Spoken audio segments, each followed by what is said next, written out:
warahmatullahi wabarakatuh dan selamat pagi. Baiklah, pada hari ini kami ingin membentangkan untuk subjek Peraturan dan Undang-Undang Pelacuran Islam, yang mana nama pensyarah kami adalah Miss Kausar binti Ismail Alinu. Dan tajuk yang telah kami dapat ataupun tajuk yang telah kami pilih ialah Umrah bersama Agensi Pengembaraan versus Umrah Backpacker. Baiklah, sebelum itu saya nak memperkenalkan dahulu ahli kumpulan saya. Pembentang yang pertama tak lain tak bukan adalah diri saya sendiri. Saya merupakan pelajar daripada DPSU 5F dan nama saya adalah Dayang Siti Narfatin binti Ahmad. Dan pembentang kedua pada hari ini adalah Sumaya binti Masir daripada DPSU 5D.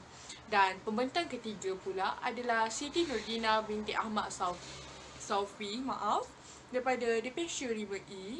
Pembentang keempat adalah Nur Arina Syairah binti Ramli daripada DPSU 5F. Dan manakala pembentang terakhir kami adalah Syamimi Wardati binti Sa'ari daripada DPSU 5D. Baiklah, sudah memperkenalkan, saya terus masuk kepada part saya, iaitu part pengenalan bagi pembentangan pada hari ini. Ibadat umrah dan haji adalah syariat agama Allah SWT yang mengandungi pelbagai rahsia dan hikmat. Di antara hikmat yang kita dapat selami adalah untuk melatih umat Islam supaya bersatu haluan dalam mempertingkatkan syiar Islam, berganding bahu untuk menegakkan agama Allah SWT, supaya perhubungan di antara masyarakat Islam ini terjalin lebih erat dan lebih mesra lagi, tanpa kita mengira kulit biarpun berlainan bahasa, percakapan, adat Islam dan kebudayaan.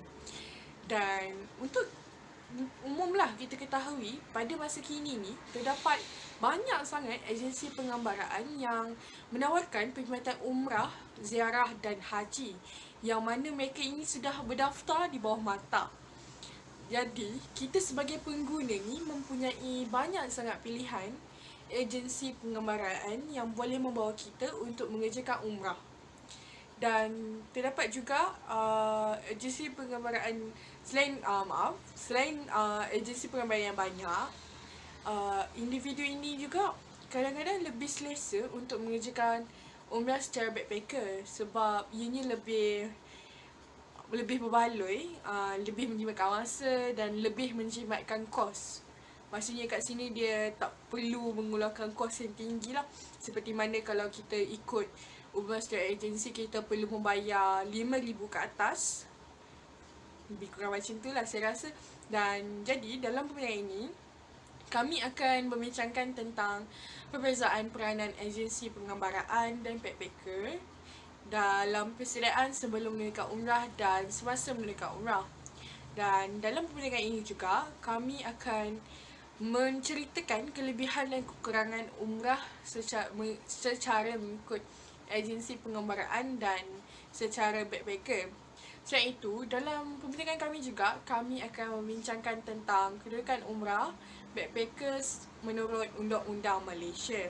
Dan akhir sekali, dalam pembinaan ini kami akan memberikan kesimpulan yang kesimpulan yang kami dapat berdasarkan kajian kami mengikut tajuk apa yang telah kami kaji. Okey, baiklah, itu sahaja daripada saya. Terima kasih, maafkan segala kekurangan, dan saya menyerahkan pembentangan seterusnya kepada saudari Sumaya binti Masri. Silakan. Bismillahirrahmanirrahim. Terima kasih kepada pembentang yang pertama. Saya akan meneruskan lagi pembentangan kita pada hari ini, iaitu berkaitan perbezaan peranan agensi pengembaraan dan backpackers sebelum menunaikan umrah dan semasa pelaksanaan umrah. Terlebih dahulu, saya akan menerangkan berkaitan peranan agensi pengembaraan sebelum menunaikan umrah. Okey, sudah maklum, terdapat banyak travel agensi yang menguruskan bahagian umrah yang telah mendapat perlindungan daripada mata, yang boleh dipilih oleh jemaah di Malaysia, antaranya Andalusia Travel, Johor Travel, Tiram Travel, Raiha Travel dan lain-lain. Jadi peranan agensi travel pengembaraan yang berdaftar sebelum menunaikan umrah ialah yang pertama, mereka hendaklah mendapatkan kelulusan daripada Pesuruhjaya terlebih dahulu bagi mengendalikan pakej umrah atau ziarah dengan mengemukakan permohonan, iaitu jadi agensi pelancongan perlu pastikan permohonan diluluskan terlebih dahulu, barulah agensi ini boleh menawarkan pakej umrah dan ziarah kepada jemaah.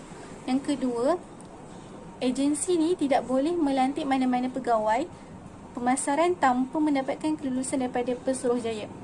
Jadi, pegawai perlulah berpengalaman dan berpengetahuan tentang ibadah umrah.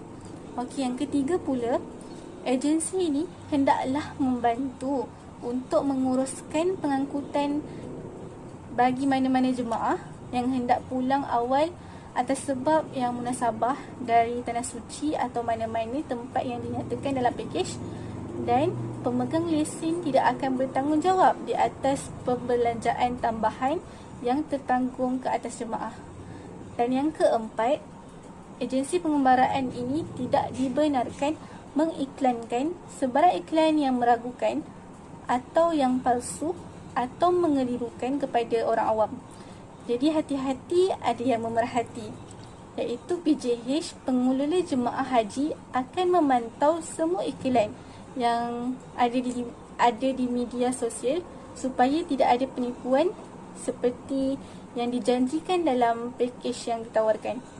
Seterusnya, yang kelima, agensi pengembaraan ini hendaklah mendapatkan kelulusan daripada Pesuruhjaya bagi menjalankan perniagaannya di luar dari premis yang dileksinkan, iaitu semasa di Tanah Suci. Okey, yang keenam, agensi pengembaraan ini hendaklah hanya menjalankan urus niaga kewangan di atas nama syarikat yang dilesenkan KPK sahaja, iaitu daripada Kementerian Pelancongan dan Kebudayaan, dan bukan di atas nama pengarah atau nama-nama individu lain.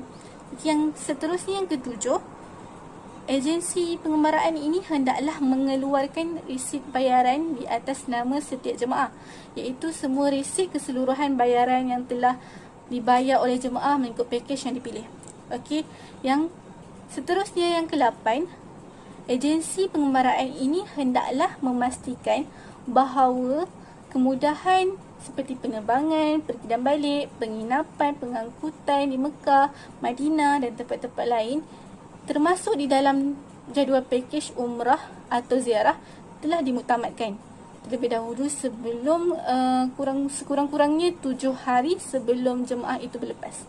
Dan terakhir, yang ke-9, agensi ini hanya dibenarkan untuk menggunakan passenger information, iaitu PI form yang PI form ni cetakan komputer dan disahkan benar oleh syarikat Malaysia berstatus muasasah sahaja. Dan seterusnya, saya akan menerangkan tentang peranan backpackers sebelum menunaikan umrah. Siapa yang sesuai pergi untuk umrah DIY ni, backpackers? Mereka yang pernah buat umrah beberapa kali, yang tidak perlu bimbingan mutawif, serta sudah tahu persekitaran dan tata cara lapangan terbang, hotel dan masjid di Mekah dan Madinah. Okey, peranan backpackers ni sebelum menunaikan umrah, backpackers ni hendaklah menempah tiket penerbangan berdasarkan tarikh yang dipilih, mengikut kemampuan sama ada backpackers itu mahu mahal ataupun murah. Penerbangan tu biasanya dipilih penerbangan contohnya Saudia, MAS, AirAsia. Ada juga penerbangan secara langsung sampai ke destinasi. Jika jemaah itu tidak mahu, boleh memilih untuk pertukaran, mungkin package itu lebih murah. Okey, seterusnya, yang kedua, backpackers ni hendaklah menempah tempat penginapan seperti hotel mengikut keinginan mereka sendirilah, bersesuaian dengan bajet mereka. Iaitu backpackers boleh menempah di laman sesawang, contohnya di Agoda atau Booking.com. Dan yang ketiga, yang terakhir, backpackers ni perlu mendaftar visa pelancongan di agensi travel. Antara kelebihan visa pelancongan ni ialah wanita tidak perlu membawa mahram. Dan seterusnya, masa mendaftar tidak perlu kad suntik vaksin. Seterusnya, tiket penerbangan dan tiket hotel. Justru itu, tempoh visa ni juga, waktu yang boleh berada di Arab Saudi lebih lama, iaitu 90 hari, manakala visa umrah pula hanya 30 hari saja. Baiklah, seterusnya berkenaan peranan agensi pengembaraan semasa pelaksanaan umrah. Yang pertama, agensi pengembaraan mestilah menjaga kebajikan jemaah semasa di tanah suci dan di tanah air. Oleh demikian, reputasi pun boleh menjadi baik jika agensi itu menjaga jemaah mereka dengan baik. Mereka akan membuat promosi kepada rakan-rakan dan keluarga mereka selepas pulangnya daripada tanah suci mengikut pakej yang mereka pergi. Okey, yang kedua, perjalanan dan dokumen-dokumen jemaah mestilah diuruskan dengan cekap. Jadi tidak boleh cuai. Setiap dokumen yang ada dan perlulah mengikut jadual yang dinyatakan dalam pakej pelancongan. Dan seterusnya, yang ketiga, agensi ini hendaklah menyediakan pengangkutan untuk jemaah di tanah air dan di tanah suci untuk memudahkan perjalanan jemaah. Jika seorang tu datangnya daripada Kelantan, agensi itu boleh menyediakan bas. Contohnya bas daripada Kelantan ke KL Central. And seterusnya, yang keempat, agensi itu perlu sajikan makanan bersesuaian dengan yang dinyatakan dalam pakej, iaitu agensi itu perlu ikut apa yang dijanjikan setiap menu yang ada dalam pakej yang ditawarkan. Seterusnya, yang terakhir, yang kelima, agensi pengembaraan ini mestilah memastikan penginapan yang disediakan untuk jemaah ni sama yang dinyatakan dalam pakej, iaitu agensi ini pengembaraan juga perlu mementingkan keselesaan jemaah semasa di tanah suci. Dan seterusnya, peranan backpackers semasa pelaksanaan umrah. Yang pertama, backpackers ni bertanggungjawab ke atas diri sendiri semasa di tanah suci, iaitu backpackers disarankan untuk mengambil insurans bagi menghadapi sebarang kemungkinan di tanah suci seperti risiko kematian dan penyakit. Yang kedua, backpackers ni perlu menguruskan perjalanan dan dokumen. Jadi backpackers ni perlu sentiasa pastikan dokumen seperti visa dan pasport dibawa semasa di tanah suci. Okey, yang ketiga, backpackers perlu menguruskan pengangkutan di tanah suci seperti kenderaan dari Mekah ke Madinah. Yang keempat, backpackers ni perlu membeli makanan dan minuman mengikut selera mereka dan bajet mereka sendiri. Mungkin ada yang suka makan nasi Arab, memang puaslah makan nasi Arab di sana. Sebab di sana sangat mudah untuk dapatkan nasi Arab. Dan yang terakhir, yang kelima, dari segi penginapan, backpackers ni perlu menempah sendiri penginapan di tanah suci berdasarkan kemampuan dan bajet yang ada. Kerana banyak pilihan, menjadi peranan backpackers itu sendiri untuk memilih tempat penginapan sama ada dekat ataupun jauh dari Masjidil Haram. Sebelum saya akhiri pembentangan saya mahu memberi kata-kata motivasi, iaitu Allah tidak memanggil mereka yang mampu, tetapi Allah memampukan siapa yang mahu, yang merindu dan yang yakin. Allahu a'lam. Assalamualaikum warahmatullahi wabarakatuh. Nama saya Siti Nurdi David Isafi. Saya berkelas IPSU 5E. Saya akan menerangkan tentang kelebihan dan kekurangan umrah dengan agensi pengembaraan dan backpackers. Pelaksanaan umrah pada hari ini mempunyai dua cara, iaitu bersama agensi pengembaraan atau secara backpackers. Kedua-dua ini mempunyai kelebihan dan kekurangan tersendiri.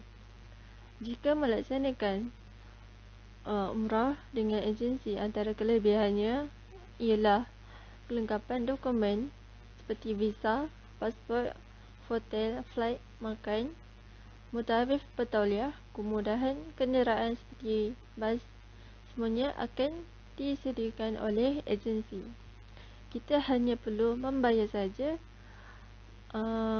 dan semuanya akan diuruskan oleh pihak agensi. Mutawif dan bertauliah dapat membantu kita melaksanakan umrah dengan baik, serta masalah komunikasi juga dapat dibantu. Seterusnya, kekurangan. Kekurangan melaksanakan umrah bersama agensi adalah jadual aktiviti yang padat, kos yang mahal, penginapan yang kurang selesa.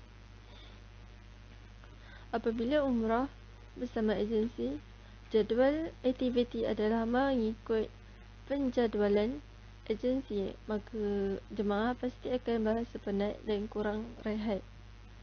Penginapan pula kurang selesa kerana sebilik dengan orang lain yang tidak kita kenali. Seterusnya, umrah bersama backpackers. Pelaksanaan umrah secara backpackers mempunyai kelebihan, iaitu kos yang murah. Umrah yang dilaksanakan secara backpackers lebih murah kerana kita sendiri boleh memilih apa yang berkeperluan dan apa yang tidak berkeperluan. Contoh seperti penginapan. Apabila melaksanakan umrah dengan cara backpackers, kos penginapan dapat dikurangkan dengan berkongsi bilik dengan ahli keluarga. Dari segi penerbangan juga kita boleh memilih penerbangan yang murah ketika ada promosi. Seterusnya, jadual yang fleksibel. Apabila melaksanakan ibadah umrah dengan agensi, jadualnya agak padat berbanding dengan umrah backpackers. Umrah dengan backpackers lebih fleksibel atau seimbang dan tidak begitu memenatkan, jadualnya tidak padat. Seterusnya, tempat penginapan. Tempat penginapan juga lebih selesa kerana kita berkongsi bilik dengan ahli keluarga sahaja, bukan dengan orang yang tidak kita kenali. Seterusnya, kelebihan yang terakhir adalah kita boleh merancang perjalanan balik sendiri. Jika segala urusan telah selesai, kita boleh terus balik atau tinggal beberapa hari dahulu sebelum pulang ke tanah air. Ia bergantung kepada jadual perjalanan yang telah kita rancang. Seterusnya, kekurangan melaksanakan umrah dengan backpackers. Kekurangannya adalah kelengkapan dokumen, visa, pasport, tiket penerbangan, hotel, makan adalah diuruskan oleh diri kita sendiri. Seterusnya, kekurangan umrah backpackers adalah tiada khidmat mutawif yang membimbing kita menjalankan ibadah dengan baik. Jika kita mampu, kita boleh mengupah mutawif untuk membantu kita melaksanakan umrah. Seterusnya, yang terakhir, masalah komunikasi. Apabila kita pertama kali berada di tanah Arab, kita perlu belajar atau tahu berkomunikasi dalam bahasa Arab. Jadi jika ada mutawif, masalah komunikasi ini dapat diatasi. Itu sahaja daripada saya. Terima kasih. Assalamualaikum warahmatullahi wabarakatuh. Nama saya Nur Arina Syairah binti Ramli dari DPHU 5F akan membentangkan tentang kedudukan umrah backpackers menurut Undang-Undang Malaysia. Yang pertama, Kerajaan Arab Saudi tidak membenarkan umrah backpackers atau umrah yang dilakukan secara bersendirian dan hanya menggunakan visa umrah sahaja untuk melakukan ibadah umrah. Hal ini kerana Kerajaan Arab Saudi tidak membenarkan langsung umrah backpackers dilakukan di Arab Saudi sebelum terjadinya COVID-19. Hal ini dipercayai kerana umrah secara backpackers adalah umrah yang boleh menjejaskan setiap individu kerana mereka yang melakukan umrah secara bersendirian dapat menyusahkan pelbagai pihak iaitu pihak di Malaysia dan juga pihak di Arab Saudi. Okey, seterusnya yang kedua, Kerajaan Arab Saudi akan mengambil tindakan terhadap pelancong yang datang menziarahi tanpa persetujuan muasasah perlindungan daripada Kerajaan Arab Saudi di Malaysia. Kerajaan Arab Saudi juga akan mengambil tindakan kepada mana-mana pelancong yang datang secara backpackers yang tidak mempunyai visa umrah daripada perjanjian muasasah di Malaysia. Hal ini kerana jika jemaah yang tidak mendapatkan kebenaran daripada muasasah Kerajaan Arab Saudi di Malaysia, mereka tidak boleh dibenarkan masuk sama sekali ke tanah suci Mekah. Seterusnya, yang ketiga, umrah DIY ini tidak diiktiraf oleh pihak kementerian dan mana-mana individu yang hendak pergi menjalankan umrah secara DIY juga tidak dibenarkan sama sekali. Maksudnya kat sini ialah Kerajaan Malaysia juga tidak membenarkan dan juga tidak mengiktiraf umrah DIY ini dilakukan dan mana-mana individu yang melakukan umrah DIY ini akan ditangkap dan dikenakan tindakan. Seterusnya, yang keempat, pada 27 September 2019, Kerajaan Arab Saudi telah pun mengeluarkan visa pelancongan. Maksudnya kat sini ialah pada 27 September 2019, ketika kerajaan masih lagi dalam kerajaan dalam tempoh COVID-19 lagi, Kerajaan Arab Saudi telah pun mengeluarkan visa pelancongan bagi memudahkan jemaah untuk melakukan umrah secara DIY. Hal ini juga telah pun mendapat kelulusan visa dari Kedutaan Saudi di Malaysia. Selain itu, visa pelancongan ini juga boleh digunakan untuk melaksanakan ibadah umrah di Arab Saudi. Akhir sekali, yang kelima, Kerajaan Arab Saudi telah memudahkan urusan jemaah yang ingin mengerjakan ibadah umrah di Mekah, seperti seorang perempuan tidak perlu ditemani mahramnya untuk melakukan ibadah umrah. Maksudnya kat sini ialah Kerajaan Arab Saudi juga telah memudahkan urusan jemaah untuk mengerjakan umrah di Mekah. Dan contohnya seperti seorang perempuan tidak perlu lagi ditemani oleh mahramnya jika ia ingin melakukan ibadah umrah secara bersendirian di Mekah. Sekian, itu saja daripada saya. Saya teruskan kepada presenter seterusnya. Assalamualaikum warahmatullahi wabarakatuh. Nama saya Syamim Nurranti binti Sa'ari daripada kelas DPHU 5D. Saya akan terangkan kesimpulan. Untuk kesimpulan, umrah backpackers dengan umrah bersama agensi ni dia berbeza. Okey, sebagai contoh, saya bagi suatu contoh, perbezaannya adalah daripada segi harga. Okey, daripada segi harga, untuk umrah backpackers ni lebih mahal. Banyak modal yang kita perlu keluarkan.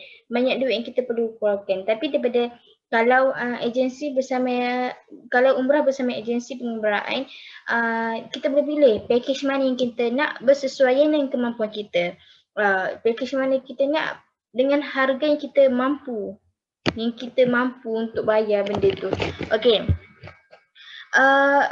Umrah backpackers ni dia lebih kepada cita rasa dia sendiri. Dia lebih mengutamakan keselesaan dia. So kalau contoh dia tak selesa kalau ikut jadual daripada agensi, dia tak selesa kalau agensi buat jadual macam tu macam ni, dia tak boleh ikut. So dia boleh pilih umrah backpackers. Dalam kebanyakan umrah backpackers ni dia boleh, bukan kebanyakan, memang umrah backpackers ni dia boleh atur jadual perjalanan dia sendiri. So dia tak perlu nak ikut jadual yang ditetapkan oleh pihak agensi, tapi dia boleh tukar jadual perjalanan dia semasa di sana. Okey. Backpackers ni, umrah backpackers dia lebih kepada privacy dia, family, dia pergi dengan family ke, dengan dengan syarikat ke berkumpulan macam tu, bila dia nak lebih kepada privacy. So dia boleh pilih umrah backpackers, dan kebanyakan umrah backpackers ni dibuat oleh orang yang berkemampuan, orang yang boleh membayar benda tu sebab dia mahal. Kalau contoh seseorang individu tu ambil umrah backpackers dan dia memilih hotel yang mahal, hotel 5 bintang. So maknanya dia kena bayar mahal. Sebab hotel 5 bintang ni kan mahal, so banyaklah dia kena keluarkan modal. Tapi kalau dia pergi umrah bersama agensi, kita boleh pilih package mana yang kita nak. Macam tu. Sebab tu banyak modal kita perlu keluarkan kalau kita buat umrah backpackers.